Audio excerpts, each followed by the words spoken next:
Salut à tous. Alors aujourd'hui on va parler du gingembre et de ses bienfaits. Je vous invite à vous abonner pour ne rien rater de, des conseils. Alors on va commencer en fait. Le gingembre c'est une épice très appréciée dans de très nombreuses régions du monde, au même titre que le curcuma. Son usage remonte à plus de 5000 ans et c'est l'une des plantes principales en médecine indienne. En phytothérapie, le gingembre est conseillé par un nombre très large de problèmes, que ce soit digestif, le manque d'énergie, la vitalité ou encore pour combattre diverses infections. Il est aussi réputé efficace pour faire disparaître toute forme de nausées et vomissements. Aujourd'hui, le gingembre fait l'objet de différentes études, notamment pour ses possibles vertus anti-cancer. Alors, ses origines en fait. Le gingembre Zingiber officinal, c'est une plante de la famille des Zingiberaceae, qui est de la même famille que le curcuma.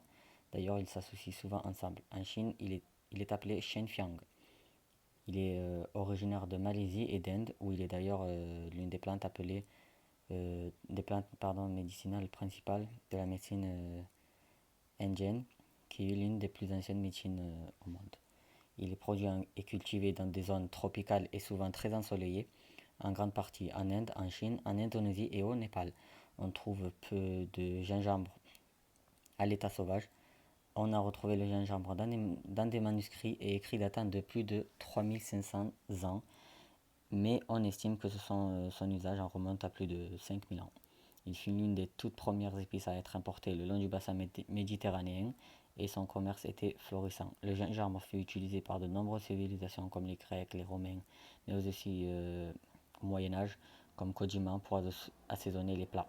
Il avait alors des vertus aphrodisiaques reconnues, ce qui a déjà à cette époque euh, un argument commercial pour faire monter les prix et il était aussi souvent réservé aux classes sociales aisées car son prix était très cher. Au XVIIIe siècle, le si fameux gingembre tomba dans l'oubli, mais il est redevenu très utilisé de nos jours, au même titre que le curcuma combiné au curcuma et au poivre.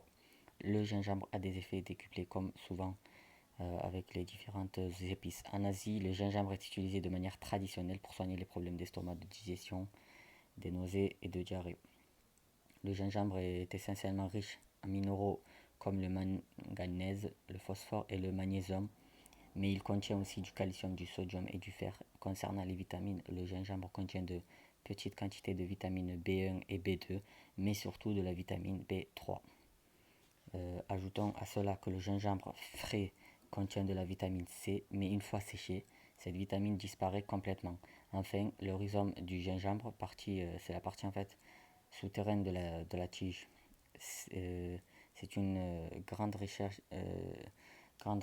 en amidon. Il possède sa propre huile essentielle, mais aussi des lipides, des protéines et des glucides en assez grande quantité. La consommation quotidienne du gingembre est excellente pour la santé. Je vous le rappelle, c'est testé après. En particulier lorsqu'il est associé avec d'autres épices comme le curcuma ou la cannelle. Il est possible de prendre 2 à 5 grammes de poudre de rhizome de gingembre. C'est du gingembre séché, réparti en 2 ou 3 fois dans la journée. Vous pouvez aussi le prendre sous forme de tisane, de boissons énergisantes, de ce que vous voulez. Et du gingembre frais. Personnellement, je l'ai coupé en petits dés que j'ai mis sur voilà, différents plats. Je vous avoue que c'est pas très très bon, mais ça soulage. Bon, vous pouvez le râper. Du gingembre frais râpé, ça passe mieux.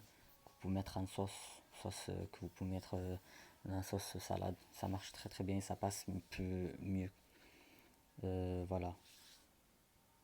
500 voilà, je vous conseille 500 mg par jour pour qu'il ait des effets notoires sur l'organisme. C'est le minimum, 500 mg. Les bienfaits sont, voilà, c'est incommensurable. Le gingembre, c'est reconnu pour protéger et favoriser un bon système digestif.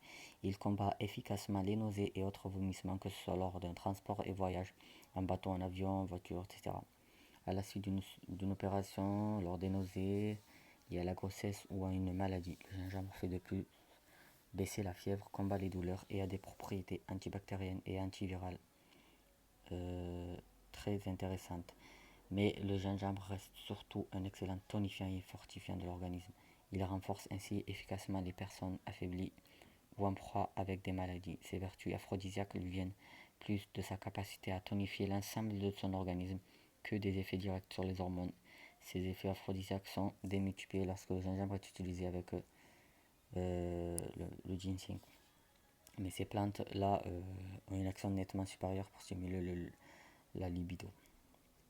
Alors, vous pouvez consommer du gingembre quotidiennement sans aucun effet secondaire. Comme c'est le cas de nombreuses personnes en Inde, l'Inde est un des pays où les personnes consomment, d'après mes recherches, beaucoup de gingembre. Dans d'autres pays, depuis des millénaires, cependant, il survient parfois des diarrhées légères ou une sensation de brûlure à l'estomac. Et dans ces cas-là, il faut réduire les doses le temps que votre organisme s'habitue pour puis réaugmenter progressivement.